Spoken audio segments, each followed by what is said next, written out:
عید میلاد النبی کوئی بوجھ لیتا ہے صلی اللہ علیہ وآلہ وسلم تو اس میں چڑھنے کی کوئی ضرورت نہیں ہے. اصل مقصد یہ ہے کہ لوگوں کو بات سمجھائی جائے. ہمارا یہی مقصد ہے الحمدللہ. اچھا اس حوالے سے بعض لوگ یہ پوچھتے ہیں کہ اب میلاد کے اوپر اگر کوئی گھر میں کھانا بھیج دیتا ہے، بھائی جو کھانا لے کے آئے اس سے پوچھیں کس کے نام کی نیاز ہے. 10 محرم کا کھانا ہو، 11ویں کا کھانا ہو یا میلاد کا کھانا ہو، جو لے کر آئے اس سے پوچھیں کس کے نام کا ہے. اگر وہ کہے نا اللہ کے نام کا ہے تو لے لیں اور کھا لیں، کوئی مسئلہ نہیں. اور اگر وہ اللہ کے سوا کسی اور کا ذکر کرے پھر بھی اس سے پوچھ لیں. بعض اوقات لوگوں کو بتانے میں وہ کہہ دیتے ہیں نا عبد القادر جیلانی کی 11ویں ہے، ان کو کہیں کہ ان کے نام کی ہے یا اللہ کے نام کی ہے اور ان کو ثواب پہنچانے کے لیے. یعنی اگر بریانی کھانی ہے تو پھر پوری تحقیق کر لو. تو انشاءاللہ آپ کو سارے مسلمان یہی کہیں گے کہ یہ ثواب پہنچانے کے لیے. تو میت کی طرف سے سال ثواب، صدقہ اور خیرات کا جو کھانا ہے وہ آپ کھا سکتے ہیں. آپ اس ایکٹیویٹی کے بارے میں کہہ سکتے ہیں کھانا حرام نہیں ہوگا. اس ذہن میں رکھیے گا، کھانا اپنی جگہ حلال ہی رہے گا. یہ کرنا کہ کھانا لے کے اوپر کبوں کو ڈال دینا یا نہ لینا، غصے کا اظہار کرنا، اس طرح کرنے سے میرے بھائی کوئی تبلیغ نہیں ہونی ہے. یہ تبلیغ کا اچھا موقع ہے، کوئی لے کے آ جائے تو اس سے پوچھیں بیٹا یہ کس کے نام کا ہے، اس کو کم از کم تبلیغ کریں اللہ کے نام کا ہے. یہ تو بریلوی، دیوبندی، اہل حدیث، شیعہ سارے ہی مانتے ہیں کہ اللہ کے سوا کسی اور کے نام کا کھانا نظر نیاز منع ہے. اس پہ تو کوئی دوسری رائے ہی نہیں ہے. وہ تو کہتے ہیں ہم اصالہ ثواب کے لیے کرتے ہیں. لیکن اگر اصالہ ثواب کے ساتھ کسی کا یہ جڑ گیا ہے کہ ہم اگر 11ویں کے موقع پر داتا دربار کے اوپر دودھ نہیں چڑھائیں گے تو ہماری بھینسیں دودھ دینا چھوڑ دیں گی، تو سر یہ تو پھر بہت آگے بات چلے گی نا. ایسے لوگوں کو تو کہنا چاہیے کہ میرے بھائی آپ تجدید ایمان کریں، آپ کا کیا عقیدہ ہے. اگر اسی بنیاد پہ آپ نے دودھ ماننا ہے، میرے کہنے پہ آپ نہ دودھ دو، بھینسیں انشاءاللہ دودھ دیتی رہیں گی. باقی وہ جب بھینسوں نے جس پیریڈ آف ٹائم میں دودھ نہیں دینا ہوتا اس میں تو انہوں نے نہیں دینا. کوئی لے جاؤ نا اس طرح کی بھینس جڑی بولی تے آئی ہے، انہوں داتا دربار پھیرو تو دودھ صحیح دے تو پھر منیے نا. آپ جائیں آسٹریلیا میں دیکھیں، نیوزی لینڈ میں دیکھیں، ایک شکل کی بکریاں، ایک شکل کی گائیں یوٹیوب پہ ویڈیوز رکھی ہوئی ہیں، کتنا کتنا دودھ دے رہی ہیں. آپ کے سارے بزرگ مل کے بھی ایک بھینس سے اتنا دودھ نہیں نکال سکتے جتنا وہ نکال رہے ہیں. تو انہوں نے کیوں نہیں بزرگ مانتے؟ اتنی اتنی خوبصورت گائے بھینسیں. یہ ایک ٹیکنالوجی ہے اللہ تعالیٰ نے انسان کو طے کروا دی ہے. دنیا بقدر ایفرٹ ہے، جو کوشش کرے گا اس کو ملے گا. باقی میں کبھی بھی ہارڈ سٹانس نہیں لیتا، کیونکہ آپ یہ ذہن میں رکھیے گا کہ آپ جس ملک میں رہ رہے ہیں وہاں پر صدیوں سے ان چیزوں کو نبی علیہ السلام کے ساتھ عقیدت کے ساتھ لوگوں نے جوڑا ہوا ہے. لہٰذا کوئی یہ حرکت نہ کرے کہ کوئی میلاد کا جھنڈا پھاڑ دے، کوئی ضرورت نہیں ہے. کہیں پہ لائٹنگ ہوئی ہوئی ہے اس کو خراب کر دیں، کوئی ضرورت نہیں. میں آپ کو اپنا بتاؤں، جب میرے بچے چھوٹے چھوٹے تھے نا تو میلاد کے ظاہر مہینے میں تو پورا کلچر ہے سب کانٹیننٹ کا. آپ کیا بچوں کو لائٹنگ کرنے سے، جھنڈیاں لگانے سے روک سکتے ہیں؟ مجھے بتائیں. تو میں خود انہیں پیسے دیتا تھا، وہ ظاہر پیسے مانگتے تھے کہ ہم نے بھی جھنڈیاں لگانی ہے. میں کہتا ٹھیک ہے لگا لو. لیکن اب جب تھوڑا سا استعمال ہے، میں نے انہیں منع نہیں کیا. وہ خود ہی پوچھتے ہیں کہ بابا یہ، اب ظاہر ہے وہ جب بندہ ویڈیوز دیکھتا ہے اس کو آئیڈیا ہوتا ہے کہ نبی الاسلام نے، صحابہ نے یہ کام کیا. نہیں، اب اس دفعہ میلاد آیا ہے تو اب انہوں نے کوئی ڈیمانڈ نہیں کی ہے کہ ہم نے لگانا ہے نہیں لگانا. خود بخود آپ نے نیگیٹو سائیکالوجی کبھی ڈیولپ نہیں ہونے دینی. اس کا فائدہ یہ ہوگا کہ نفرت نہیں آئے گی کسی کے دل کے. میرے پاس وہ محلے والے کچھ کٹھے ہو کے آگے، جی وہ ہم نے جھنڈیاں لگانی ہے تو چندہ چاہیے. میں نے کہا یہ لو یار لگاؤ. اگر میں اس کے بجائے ہارڈ سٹانس لے لوں، آج ان میں سے کئی بچے ہیں جنہوں نے حق قبول کر لیا. ٹھیک ہے، میرے گھر آج سے 20 سال پہلے کوئی 1,00,000 1.5 لاکھ روپے کا میں نے سامان، آج کا سمجھ لیں 1 ملین کے قریب وہ بنتا ہے، میں نے سامان میلاد کا میں نے اپنا ذاتی بنوایا ہوا تھا جو ہم اپنا چوک سے جاتے تھے. اور یقین کریں ہمیں کبھی یہ وسوسہ بھی نہیں آیا تھا کہ ہم غلط ہیں، اور اللہ کے فضل سے کبھی یہ بھی وسوسہ نہیں آیا تھا کہ ہمارے علاوہ کسی نے جنت میں جانا ہے. تو جو جدھر لگا ہوا ہے نا میرے بھائی، وہ جذبات کے ساتھ لگا ہوا ہے. ہدایت مل جاتی ہے اگر آپ ہدایت کا دروازہ بند نہ کریں. خدا کے لیے کسی سے نفرت نہ کریں، پیار محبت سے. آپ دیکھیں ہماری اس دعوت سے سب سے زیادہ اگر کوئی چینج ہوئے ہیں نا وہ بریلوی ہوئے ہیں. اور نہیں جی یہ جو کچھ ہم کر رہے ہیں منع تو کہیں نہیں نا. سر منع تو بہت کچھ نہیں ہے. جب یہ کہہ دیا کہ جو صحیح مسلم کی حدیث کے بدترین کام وہ ہیں جو دین میں نئی داخل کر دیے جائیں اور وہ بدعتیں ہیں اور بدعتیں گمراہیاں ہیں، تو منع تو ہو گیا. پھر بھی اگر آپ کو سمجھنا ہے تو ہم آپ کو پھر ایک مثال دیتے ہیں کہ عید کی اذان کہاں پر منع کی گئی ہے. وہ کہتے ہیں نہیں بخاری مسلم میں حدیث ہے کہ نبی علیہ السلام عید کی اذان نہیں دیتے تھے، تو اس سے کیا فرق پڑتا ہے؟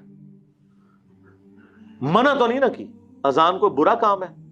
بخاری مسلم میں حدیث ہے اذان کی آواز سے شیطان جو ہے بھاگ جاتا ہے اور اس کی ہوا خارج ہو جاتی ہے، اور جن لوگوں نے صرف عید کی نماز پڑھنی ہوتی ہے تو عید کے دن تو اذان لازمی ہونی چاہیے، بلکہ 2 ہونی چاہیے. کہیں گے نہیں نبی علیہ السلام نے نہیں کیا، تو پھر ہم وہی سوال کریں گے کیا گناہ کا کام ہے؟ کہ نہیں ہے تو ثواب کا کام ہے، لیکن نبی علیہ السلام نے تعلیم نہیں فرمایا. تو سر بس یہی ہمارا جواب آپ کی میلاد کی ایکٹیویٹیز کے بارے میں ہے. آپ نے میلاد منانا ہے، صحیح مسلم 2750 فیہ ولدت وفیہ انزل علیہ، اس دن میں پیدا ہوا اور اسی دن مجھ پر پہلی دفعہ وحی نازل ہوئی. آپ روزہ رکھ کر منڈے والے دن ہر ہفتے ہر ویک میں منڈے کا روزہ رکھ کر میلاد منائیں، جشن میلاد بھی منائیں اور جشن قرآن.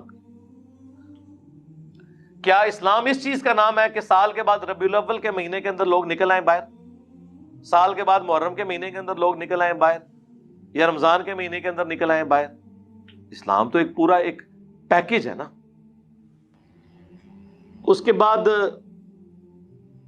جو سب سے زیادہ ایک سوال ہوتا ہے نا، وہ کہتے ہیں دیکھیں جی آپ دیکھیں 12 ربیع الاول کا دن ہے، 2 گھر ہیں، ایک گھر میں حضور کی پیدائش کی خوشی منائی جا رہی ہے، دوسرے گھر میں جو ٹی وی لگا ہوا ہے، یا بچے جو ہیں وہ گیمیں کھیل رہے ہیں، 12 ربیع الاول کی چھٹی کو سیلیبریٹ کر رہے ہیں.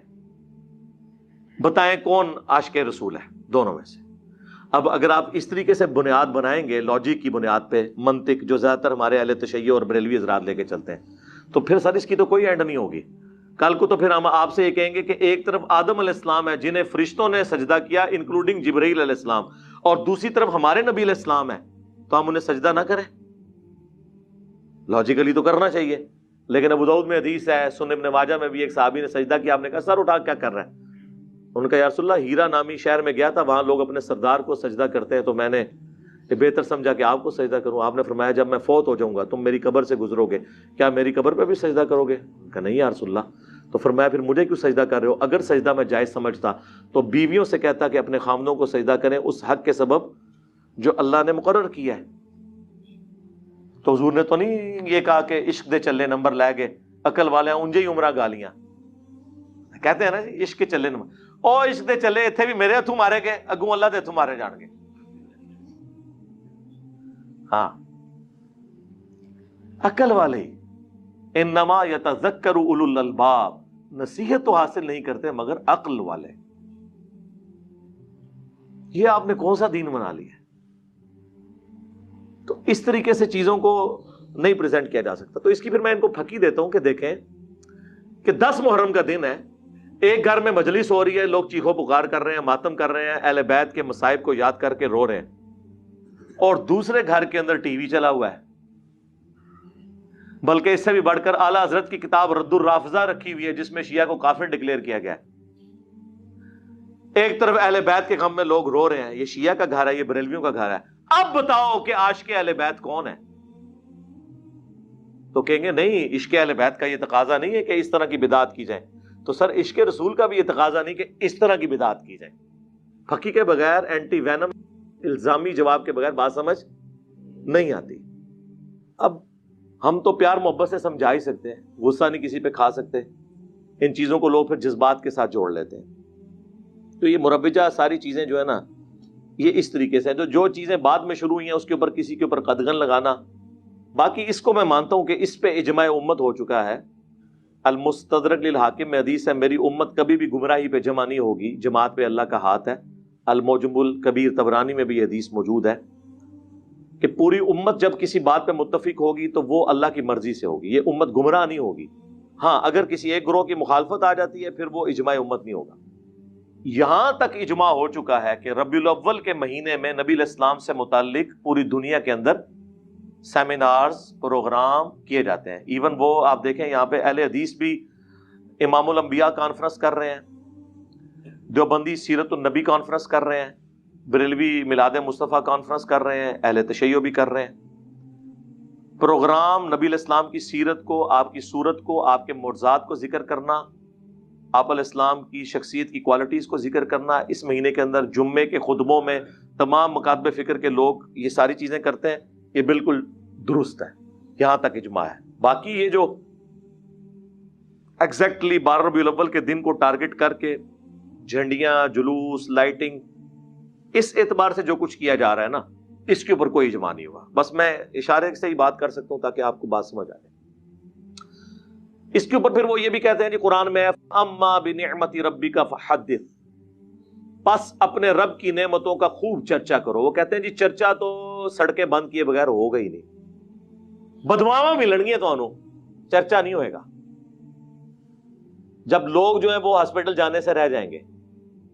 میں تو 10 محرم کا جلوس ہو، 12 ربیع الاول کا جلوس ہو، یا دیوبندیوں کا 1 محرم کا جلوس ہو، میں کسی بھی جلوس کے حق میں نہیں ہوں سوائے کنٹرول انوائرمنٹ میں کسی میدان کے اندر، کسی گراؤنڈ کے اندر کوئی چھوٹا موٹا پروگرام کر لیں. کیوں آپ لوگوں کو تکلیف میں ڈال رہے ہیں؟ کیا امیج آپ دے رہے ہیں پوری دنیا میں اسلام کا اس طریقے سے؟ اب آپ دیکھ لیں، ہم نے شکر کیا تھا یار افغانستان کے اندر کوئی صورتحال بہتر ہوئی ہے. آپ دیکھ لیں ان 10 دنوں کے اندر 2 شیعہ مساجد کے اوپر خودکش حملے ہو کر کتنے لوگ شہید کر دیے. میں سوچ، اور مارنے والے بھی مسلمان، مرنے والے بھی مسلمان، مرنے والوں کی حفاظت کرنے والے حکومت میں بیٹھے ہوئے طالبان وہ بھی مسلمان. اس صورتحال کے اندر کسی گورے کا دماغ خراب ہے کہ وہ اسلام میں آ جائے تو کہے گا بھائی سکون نال بیٹھا ہے، بیٹھا رہنے دو. یہاں پہ بھی آپ دیکھ لیں عشق رسول کے نام کے اوپر لوگوں کی گاڑیاں جلائیں گے. آج تک کوئی عاشق رسول مجھے نہیں ملا جو لبیک یا رسول اللہ کا نعرہ لگائے اس کے بعد اپنے موٹر سائیکل کی ٹینکی کھول کے اس میں وہ تیلی ڈال دے. اور کریو نا اے کام نہ کرنا، آگ لانی ہوئی نا ٹینکی نہ کھولنا، سائڈ تو لانا، کیونکہ وہ اگر اس کے اوپر آپ رکھیں گے تو بم بن کے پھٹے گا، تجھے بھی نہیں بچو گے، خود بھی جنت ہی پہنچ جاؤ گے. اپنی گاڑی اور اپنے موٹر بائک کو تو جلا کے آج تک کسی نے عشق رسول کا اظہار نہیں کیا. لوگوں کی گاڑیاں، ATM مشینیں توڑ کے اس سے عشق رسول کا اظہار کرنا. تو اظہار کا طریقہ نبی علیہ السلام نے بتا دیا. 2750 فیہ ولدت وفیہ انزل علیہ، میں پیر کا روزہ اس لیے رکھتا ہوں اس دن میں پیدا ہوا، اس دن مجھ پہ پہلی وحی نازل ہوئی.